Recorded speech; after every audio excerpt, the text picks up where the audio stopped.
Don't let him leave. The command came from Diana Sherwood before the old man had taken 3 steps toward the Meridian Grand's revolving door.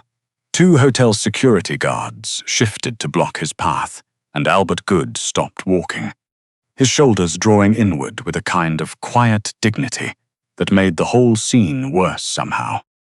"I've already told you," he said, his voice steady despite everything. "My son has a suite on the 14th floor. The reservation is under Roark." Diana crossed the marble lobby with the unhurried authority of someone who had never once been wrong about anything. She was elegant in the way that expensive things sometimes are, polished enough that you almost missed the sharp edges. "Sir." She stopped 2 meters away and let the word sit there like a verdict. "Guests of the hotel do not sit in our lobby bar for 40 minutes ordering nothing. That is loitering." She turned briefly to the nearest security guard. "Take him outside." "I was waiting." Albert lifted his phone. "My son was delayed. I can show you the messages." "I'm sure you can." Diana's voice dropped into something almost amused. "While you're at it, you might explain why a housekeeping card was found near your chair." The lobby had gone quiet the way lobbies do, when something is about to become a story people tell later. 3 guests near the concierge desk had subtly angled their bodies to watch. A young couple by the fountain had stopped talking entirely. Nobody moved to help. Callie Drummond had been crossing the lobby with a folder of invoices tucked under one arm when she heard the word loitering. She slowed. Then she stopped. She had worked in the Meridian Grand's accounting department for 4 years. In that time, she had learned to read Diana Sherwood the way other people read weather. Not for enjoyment, but for survival. And right now, every instinct she had was telling her what she was watching was wrong.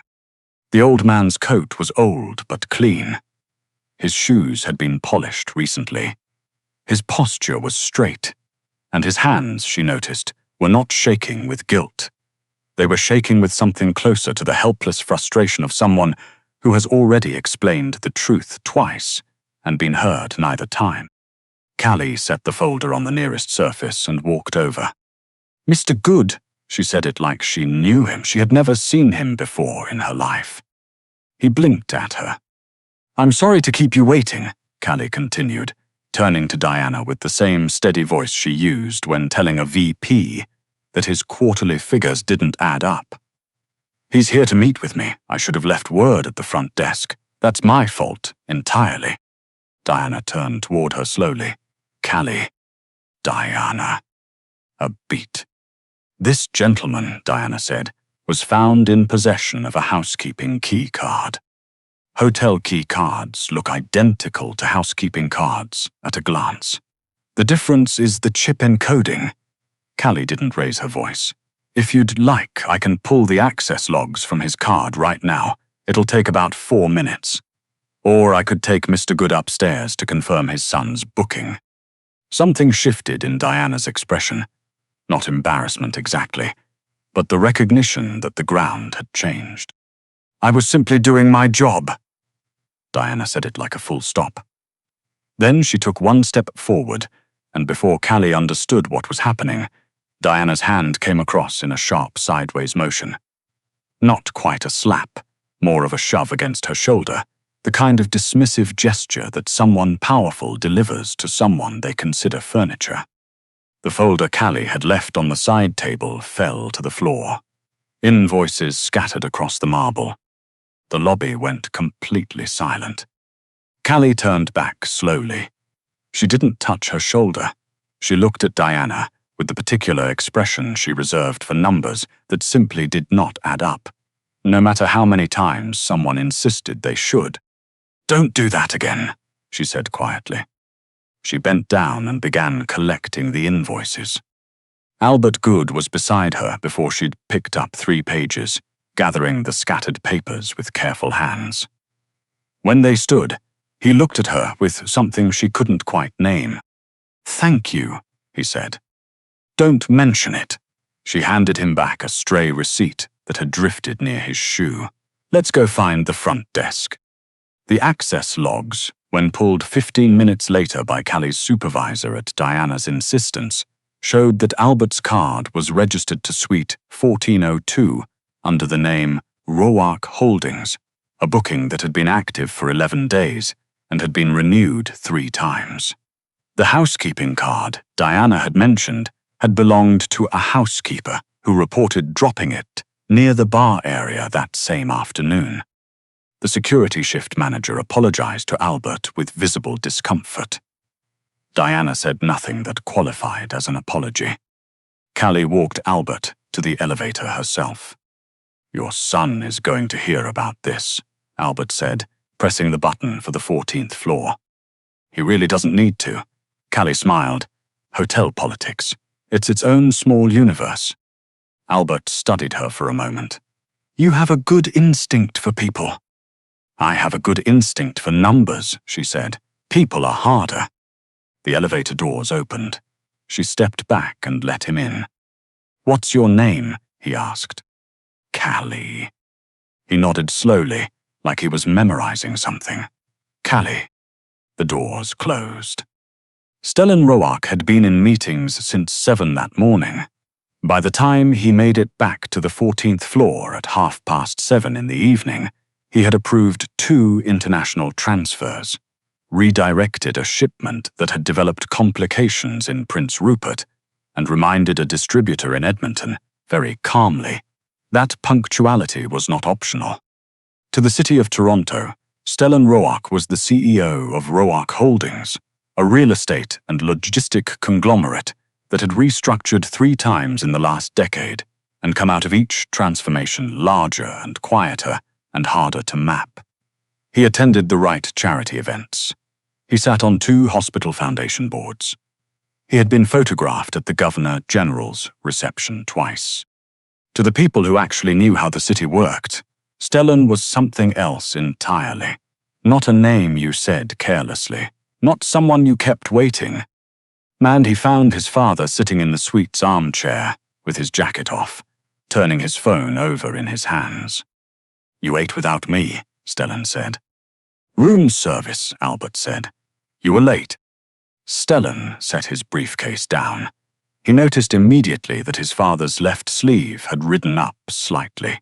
He noticed the discoloration at the wrist. He crossed the room, without hurrying, and sat on the arm of the adjacent chair. Dad. It was nothing. What happened? Albert sighed with the particular resignation of a man who knows he has already lost the argument. He told Stellan about the lobby, about Diana Sherwood, about the security guards, about the 20 minutes he had stood there while other guests watched and did nothing. And then he told him about Callie. Stellan listened without moving. When his father finished, the room was quiet for a moment. "She works in accounting," Albert said. She told them the card access logs would clear everything up, and she was right. She didn't raise her voice once. He paused. The manager shoved her. She just picked up her papers and kept going. Stellan stood. He walked to the window. Toronto stretched below them in its familiar grid of amber and white, the lake invisible in the dark beyond. "Find her," he said. His chief of security, Fowler, had appeared in the doorway as if summoned by the changed quality of the air. "Already looking," Fowler said. "Carefully," Stellan added. It was the only instruction he gave. The next morning, the Meridian Grand's accounting department received a billing dispute from the Roark Holdings suite. The charge in question was a minibar item, $64, that Mr. Roark insisted he had not consumed. Callie looked at the dispute form for approximately 3 seconds, then pulled up the minibar sensor log. The man who arrived at her department 10 minutes later was tall, wore a charcoal suit that cost more than her monthly rent, and had the kind of composed expression she associated with people who were used to walking into rooms and having them rearrange themselves accordingly. She didn't rearrange herself. "Mr. Rock," she said without looking up from the screen, "minibar disputes are usually handled at the front desk. They redirected me." Of course they did. She turned the monitor so he could see it. The sensor log shows the item was registered at 11:42 p.m. on Tuesday. Access on your floor requires a key card. Did you lend yours to anyone that evening? He looked at the screen, then at her. No. Then either the sensor malfunctioned, which happens in about 2% of cases, or it was consumed and not remembered. Either way, I can flag it for a courtesy removal, or request a manual review, which takes 3 business days. Courtesy removal, he said. Done. She typed the adjustment. Anything else? He didn't answer immediately. She glanced up. He was watching her with an expression she couldn't quite categorize. Not flirtatious, not calculating, something quieter than either. No, he said finally, that's everything. He came back the following Wednesday with a question about a conference room charge, and the Wednesday after that with a catering invoice discrepancy that Callie resolved in 8 minutes, and that she privately suspected had been manufactured for the purpose of giving him a reason to come downstairs. She didn't say this out loud. She simply solved whatever he brought her and watched him fail to leave as quickly as someone who had come only about an invoice would have. He was interesting, she had decided, careful in a way that wasn't timid, quiet in a way that wasn't passive.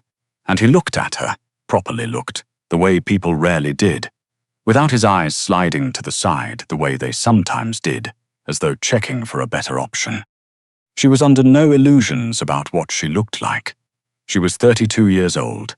She wore a size 16, and she had spent most of her adult life learning to make herself small too large, speaking less, taking up less space, apologizing for square footage she was fully entitled to occupy.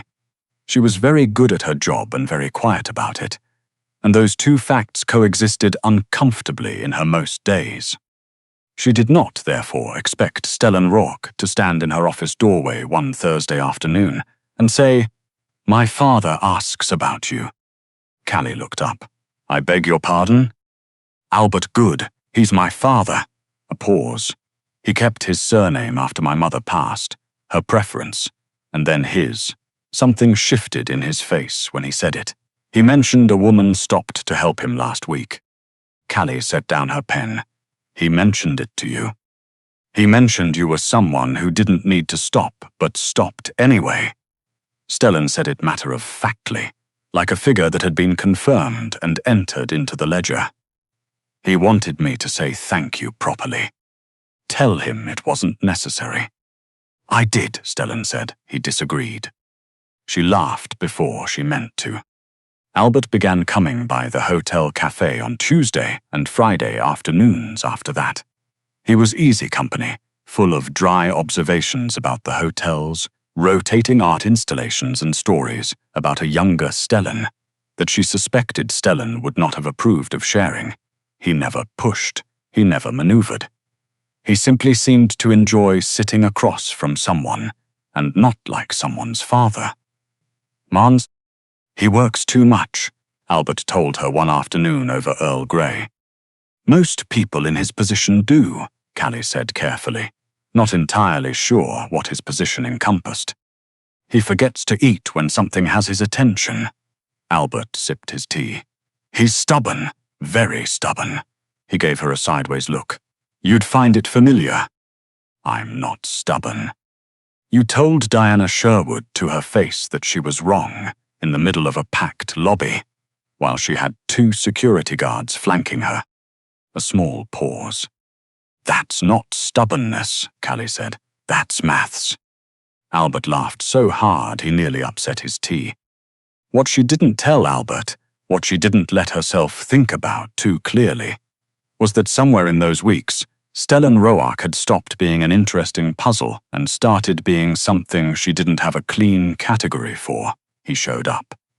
Not loudly, not dramatically, but consistently. When her colleague made a remark in the break room about the upcoming staff gala, something about the accounting department's plus-size problem standing out at a black tie event, Callie had kept her face neutral and her voice level, and by the time she turned around, Stellan was in the corridor outside.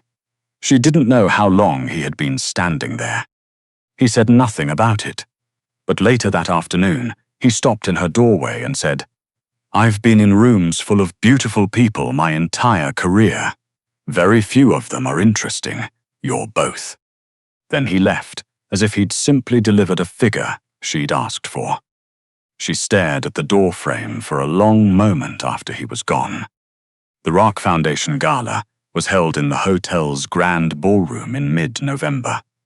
It raised money for pediatric hospital units across Ontario.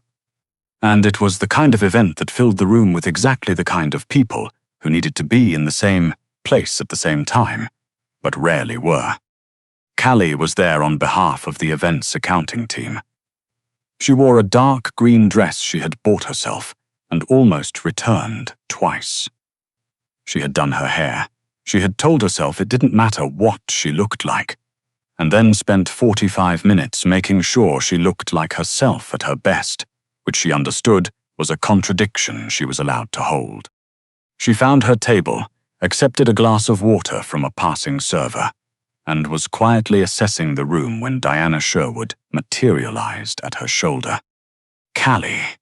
Diana's tone had the particular lightness of someone who has identified exactly where the knife should go.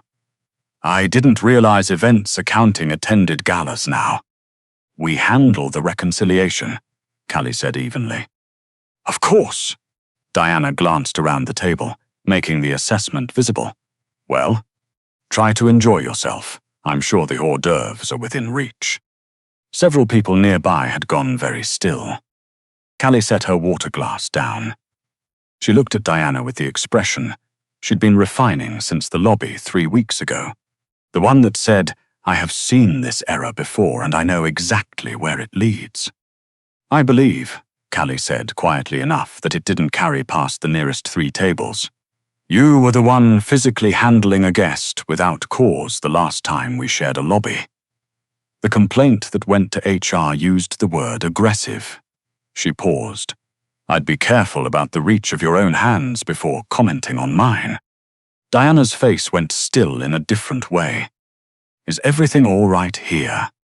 The question came from the direction of the nearest pillar. Calm voice. The kind of calm that wasn't the absence of something, but the absolute control of it. Stellan Rourke stood beside Callie. Not in front of her, not shielding her, but beside her, in a way that made a statement without removing her from it. He was in a black tuxedo. Every eye in the immediate vicinity moved to him and stayed there.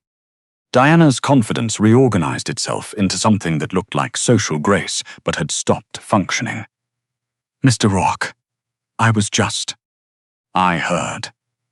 He looked at her with what Callie had come to think of as his accounting expression, the one that sorted information without sentiment. "3 weeks ago, you physically contacted a member of your hotel staff during a public confrontation." His voice remained conversational. "Tonight, you've approached her again in a social setting to question her right to be here." He let a moment pass. "I think you've confused authority with permission." The people nearby were no longer pretending not to listen. "I apologize if..." "You'll speak to HR on Monday," Stellan said. "Not because I'm asking. Because the Foundation's contract with this hotel includes conduct provisions, and what I just witnessed is a violation of them." He turned toward Callie. "Shall we find our table?" Callie looked at him, then at Diana, then back. "Yes," she said. "Let's." Stellan told her everything on the hotel's private garden terrace after the gala wound down, when the city had gone quiet and the November cold had thinned the crowd to almost no one. He told her about Rourke Holdings and what it looked like from the outside. Then he told her about what had been built alongside it in the years before he restructured, what it had been and what it was now. No glorifying. No drama. Just the truth, laid out the way she laid out a balance sheet. Complete, factual, without softening the numbers. She was quiet for a long time after. "You should have told me sooner," she said. I wanted you to know who I was first. I do know who you are. She looked at the city lights reflected in the terrace's water feature. That's what makes this complicated. He waited. I'm a hotel bookkeeper, she said. You sit on hospital boards. You have a security detail. She exhaled slowly. The woman you should be with looks like she belongs beside you in photographs. Stellan was quiet for a moment. Then he said, When my father was standing in that lobby, there were 40 people in the room. He turned to face her directly. You were the only one who stopped. Anyone would have. They didn't. She looked at her hands. I didn't fall for you because of what you did in the lobby, he said. That told me you had a good heart. But I've watched you for weeks. He said it without self-consciousness. The way you explain a number to someone who's embarrassed they don't understand it. The way you stood up to Diana twice, quietly, without making it a spectacle. The way you make my father feel like an ordinary man instead of someone's father. His voice was level, but it carried something underneath it that she had never heard from him before. And you're beautiful, Callie. I don't know who convinced you otherwise, but they were wrong. The last sentence landed differently than she expected. Not like a compliment deployed strategically, like a correction of a factual error. She pressed her lips together, felt the familiar resistance, the old voice that said, Don't believe it, don't reach for it, it'll cost you. She told the voice to be quiet. This is going to be complicated, she said. I know. I don't do complicated gracefully. Neither do I, Stellan said. I tend to solve problems the same way you do, remove the error and restate the correct figures. She looked at him. The correct figure, he said, is that I would very much like to take you to dinner. Not as a hotel guest, not in this building. He paused. Somewhere your boss can't walk past the table. Callie laughed. A real one, the kind that came before she had a chance to make it smaller. Somewhere with decent poutine and no dress code. Exactly that, he said. And for the first time all evening, Stellan Rock smiled like a man who wasn't managing anything at all.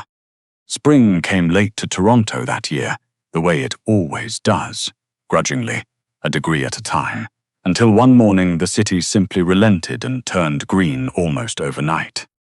Albert Good was the first one at the door of Callie's new office when she moved from the general accounting pool to the financial director position at the Roark Foundation. He brought yellow tulips from the market on Roncesvalles and set them on her desk without ceremony. He picked them, Albert said, with the absolute innocence of someone lying convincingly. I only carried them. Callie arranged them in the water glass she kept on her windowsill. Tell him they're nice. Tell him yourself, he's in the car.